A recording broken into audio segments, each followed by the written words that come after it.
Selamat malam, jemaat terkasih, selamat beribadah bagi kita sekalian. Dalam teduh dan keheningan, kami datang ke hadirat-Mu bersama dengan jemaat di rumah masing-masing. Kami menyatukan hati, mengarahkan diri dalam kerendahan di hadapan-Mu untuk memuji dan beribadah kepadamu. Jemaat mari berdiri, persiapkan hati untuk masuk dalam hadirat kekudusannya dengan pujian dari Kidung Jemaat 4, bait 1 dan 6.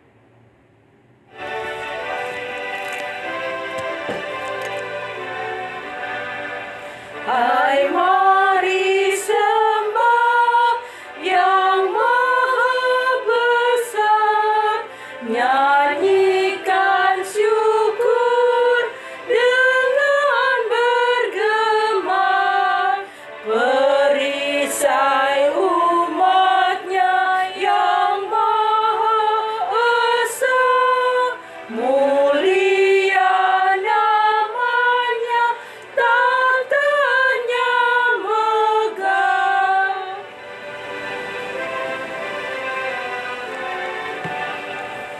Ya maha besar, kekal kasih-Mu, malaikat memberi pujian merdu, pun kami makhluk-Mu kecil dan lemah, mengangkat pujian serta menyembah. Mari kita berdoa. Ya Tuhan, kami jemaat-Mu berkumpul di rumah kami masing-masing untuk memulai ibadah kami. Saat ini kami berdoa dan memohon kasih karunia-Mu untuk hadir di tengah kami. Kiranya Engkau juga senantiasa memberikan penyertaan dalam ibadah-ibadah kami, sehingga hati kami hanya tertuju kepadamu. Bahwa kami mengerti firman-Mu dan biarkan hati kami terbuka menerima perintah-Mu. Di dalam nama Tuhan Yesus Kristus kami berdoa. Amin. Bacaan pada malam hari ini dari Mazmur 50 ayat 1 sampai dengan 6. Jemaat, mari kita bermazmur. Yang Maha Kuasa Tuhan Allah berfirman dan memanggil bumi. Dari terbitnya matahari sampai kepada terbenamnya, Dari Sion puncak keindahan, Allah tampil bersinar. Allah kita datang dan tidak akan berdiam diri. Di hadapannya api menjilat, sekelilingnya bertiup badai yang dahsyat. Ia berseru kepada langit di atas, Dan kepada bumi untuk mengadili umatnya. bawalah kemari orang-orang yang kukasihi. Yang mengikat perjanjian dengan aku berdasarkan korban sembelihan. Langit memberitakan keadilannya. Sebab Allah sendirilah hakim. Jemaat, mari kita memuji Tuhan dari Kidung Jemaat 51, bait 1 dan 2.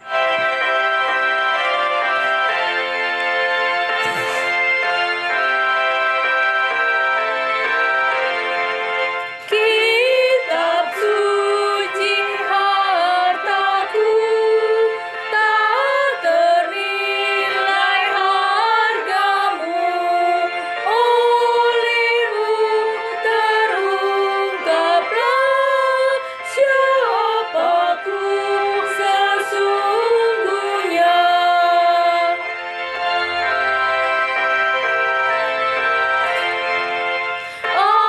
Alkitab membimbingku pada juru selamatku dan membuatku sadar bila aku tak benar.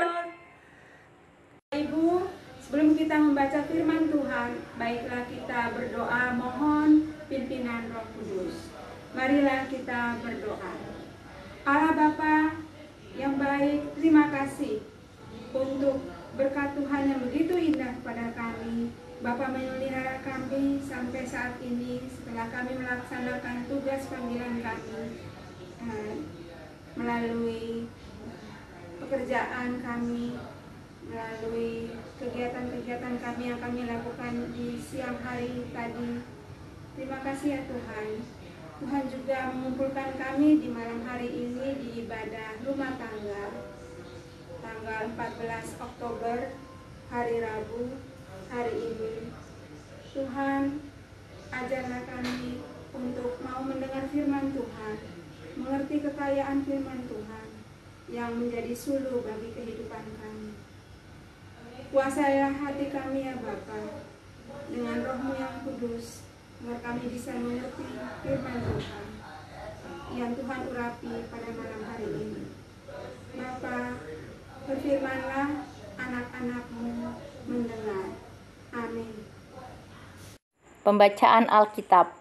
Marilah berdiri untuk mendengar firman Tuhan yang dibacakan dari Alkitab, Kitab Hosea 11 ayat 5-7 yang menyatakan, mereka harus kembali ke tanah Mesir, dan Asyur akan menjadi raja mereka, sebab mereka menolak untuk bertobat.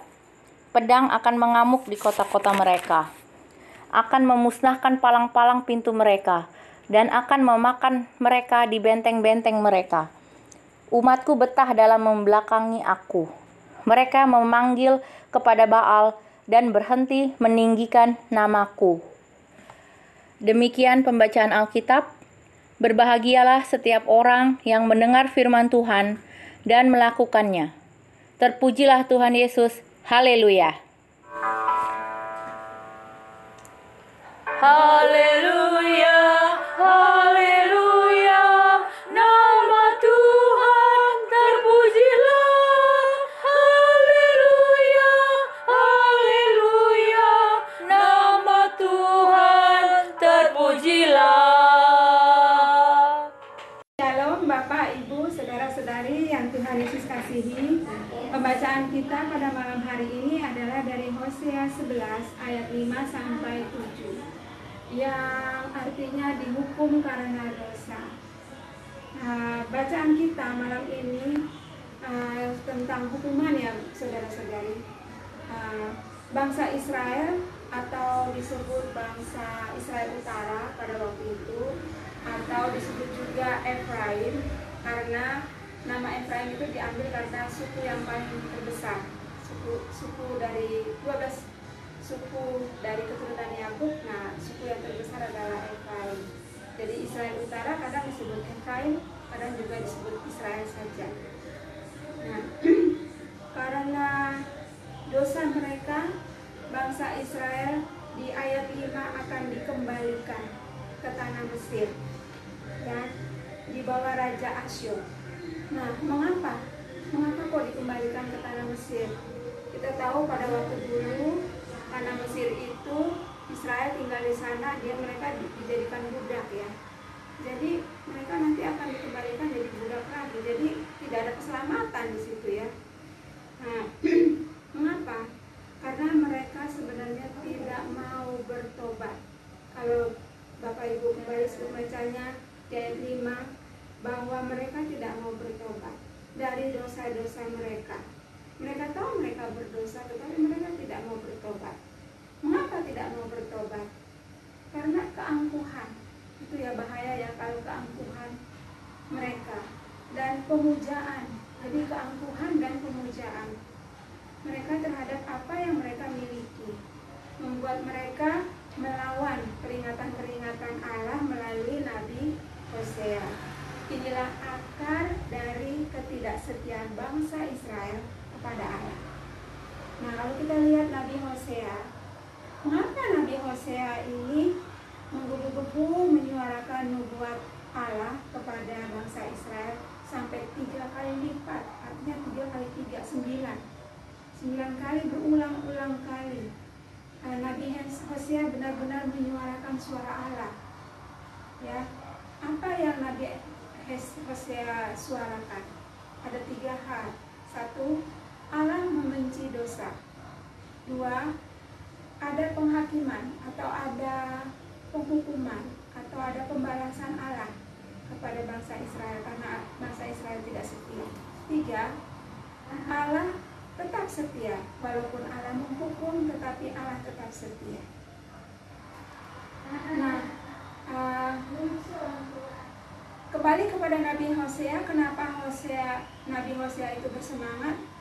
Ya karena Allah sudah mempersiapkan Nabi Hosea. Allah memilih Hosea. Hosea itu artinya keselamatan ya. Nama Hosea itu artinya keselamatan. Ada Yosua juga itu artinya keselamatan. Yesus juga itu artinya keselamatan. Jadi Allah memilih Hosea untuk mengawini Gomer yang tidak setia. Karena Gomer itu dikenal sebagai perempuan Sunda ya. Artinya perempuan yang suka banyak lelaki. Nah, Hosea merasakan betapa menyedihkan, betapa tragisnya melihat rumah tangganya sendiri karena ditinggalkan oleh Gomer, istrinya. Karena Gomer pergi dengan lelaki lain, meninggalkan Hosea sendiri. Nah,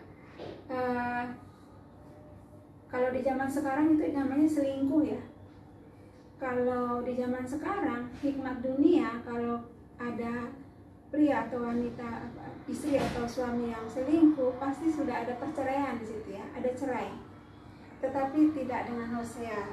Hosea tidak menceraikan Gomer, istrinya, malah menebus Gomer dari dosanya, dari budak dosa. Dari sana Hosea melihat rumah tangganya yang menyedihkan itu, dia juga bisa mengerti dan merasakan betapa Allah melihat kelakuan bangsa Israel yang tidak setia dengan sedih. Ya, hukuman Allah benar-benar sampai Israel itu menderita. Ya, karena Allah akan menghukum Israel. Ini baru nubuat Hosea ya, di Hosea 11 ayat 5-7 ini Hosea baru bernubuat, belum terjadi. Tetapi Allah memang akan menghukum kalau Israel itu berdosa dan tidak mau bertobat. Dan hukuman Allah itu benar-benar sampai Israel itu menderita, sampai titik di mana mereka mencari Tuhan, minta pertolongan kepada Allah, mulai berbalik kepada Allah. Nah, itulah hukuman yang Allah lakukan. Allah yang penuh kasih, setia, pasti mengampuni mereka, mengampuni bangsa Israel, mengampuni siapa saja yang bertobat, mengambil kembali bangsa Israel, mengambil kembali anaknya, karena bangsa Israel itu disebut anak Allah, kembali ke pangkuan Bapa, kembali ke pangkuan Allah. Artinya Allah memulihkan mereka. Saudara-saudara, ada lagu di dalam dunia ada 2 jalan, lebar dan sempit. Pasti lagu ini saudara-saudari mungkin sudah tahu ya. Nah, terus mana yang kau pilih? Ada 2 jalan dalam dunia ini. Mana yang kau pilih? Lebar atau sempit? Nah, hikmat dunia biasanya memilih jalan yang lebar. Nah, itu ibarat hidup penuh kemudahan, kecukupan, kepandaian, keahlian, kemewahan, semua ada. Sampai timbul pemujaan, sampai lupa akan Tuhan. Cuma ingat dirinya, cuma ingat kesenangannya, cuma ingat cinta dirinya, suka selfie-selfian gitu ya, terlalu memuja-muja dirinya gitu ya. Tetapi hikmat Tuhan berbeda, lawan daripada hikmat dunia. Artinya memilih jalan yang sempit. Jalan sempit itu ibarat hidup yang penuh suka dan duka, penuh liku-liku, sulit sering dijumpai, penuh kerja keras, menghadapi tantangan besar, perlu sikap tahan menderita, dan kesulitan hidup sering ada. Dan ini semua yang membuat hidup mereka yang hidup di jalan yang sempit ini bergantung kepada Tuhan Allah. Jadi mereka terus mengandalkan Tuhan dalam hidupnya.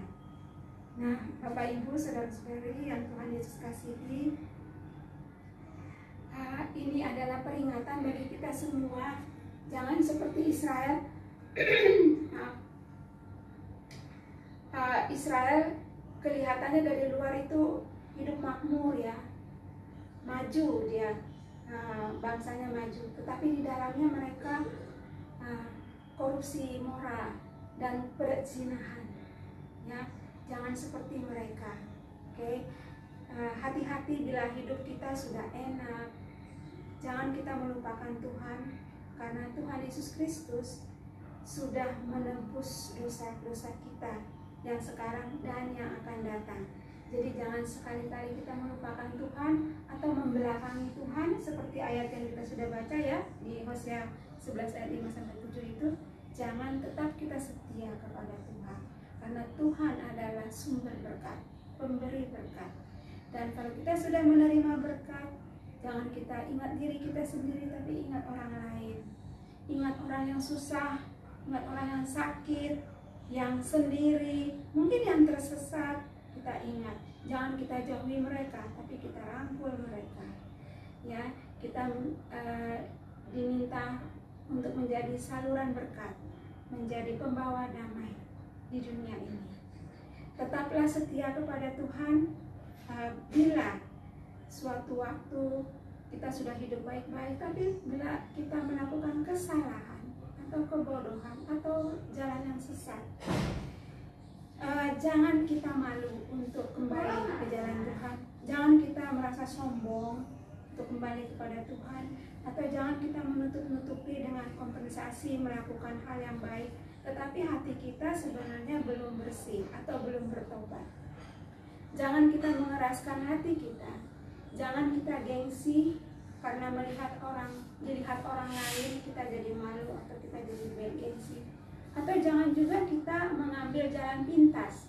Bapak Ibu tahu ya, jalan pintas kayak gimana ya? Itu orang Jepang itu biasanya suka harakiri. Nah, itu jalan pintas itu ya. Jangan kita seperti itu ya. Dengan hati yang bersih, kita ingat akan Tuhan. Tuhan itu mengasihi kita. Kita datang kepada Tuhan. Tuhan pasti menyambut kita. Tuhan Yesus datang ke dunia ini untuk orang-orang berdosa. Jadi kasih Tuhan itu tiada batasnya. Penjahat sekalipun Tuhan pulihkan. Kiranya kita semua tetap setia membaca Alkitab dan makin dekat kepada Tuhan Yesus. Amin.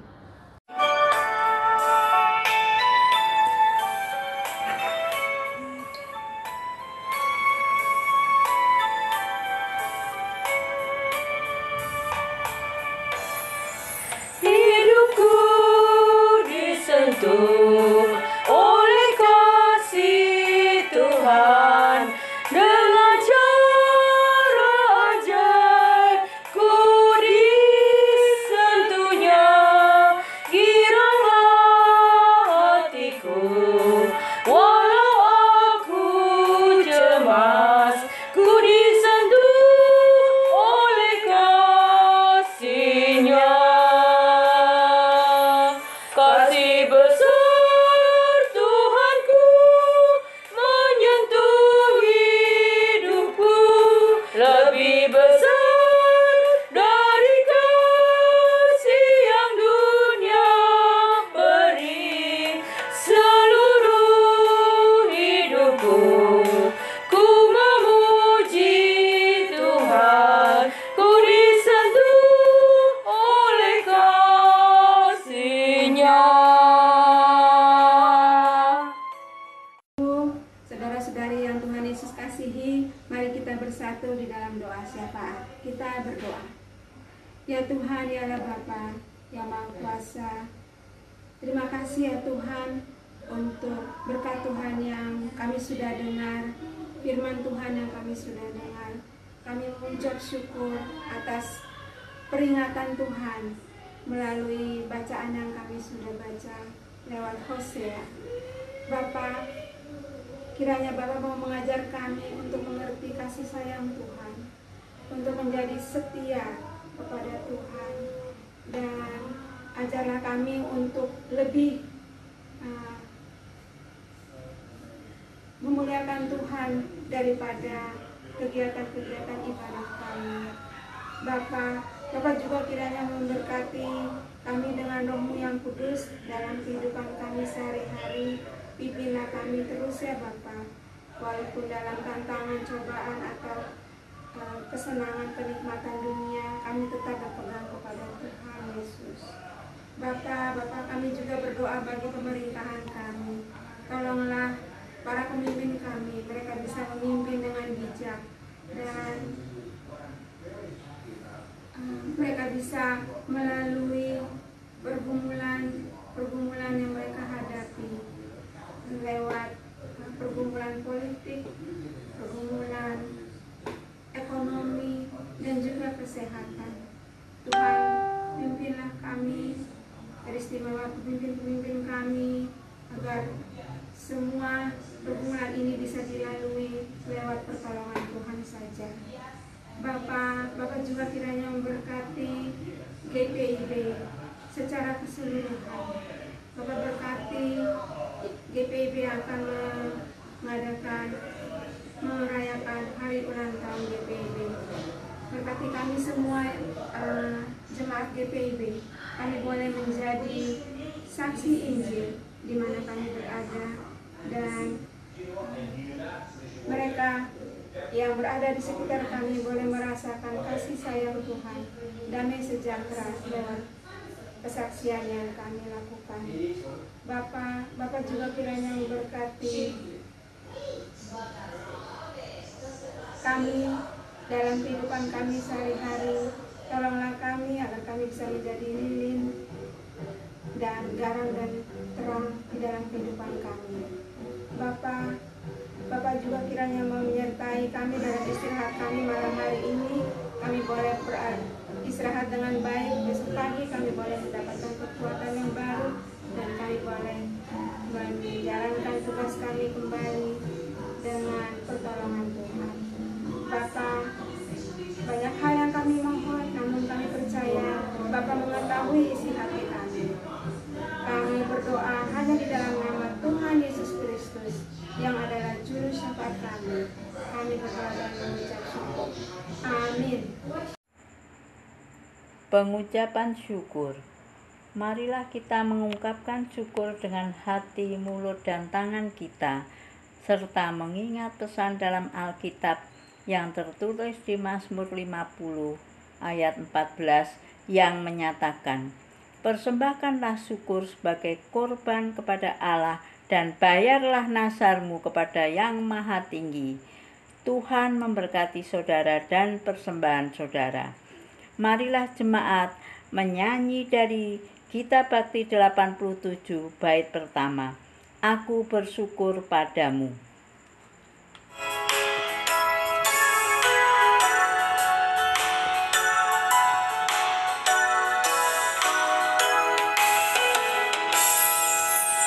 Aku bersyukur padamu Tuhan atas karunia dan kasih-Mu. Seluruh jiwa, tubuh dan rohku, ku persembahkan kepadamu. Ku bahagia, ku sukacita, ku ucap syukur selamanya. Jemaat, mari berdiri, kita naikkan doa syukur. Kami bersyukur kepadamu ya Tuhan, untuk limpah kasih dan pemeliharaan-Mu sampai saat ini. Bahkan kami bersyukur untuk setiap anugerah dan berkat-Mu bagi kami semua. Berkati dan kuduskan persembahan yang kami bawakan ini, agar menjadi berkat dalam karya kasih dan kesaksian bagi sesama, bahkan untuk memuliakan nama-Mu di dunia. Amin. Bapak, Ibu, saudara-saudari yang terkasih dalam Tuhan Yesus Kristus, arahkanlah hati saudara kepada Tuhan dan pandanglah dunia, jadilah saksi Kristus, terpujilah Tuhan kini dan selamanya.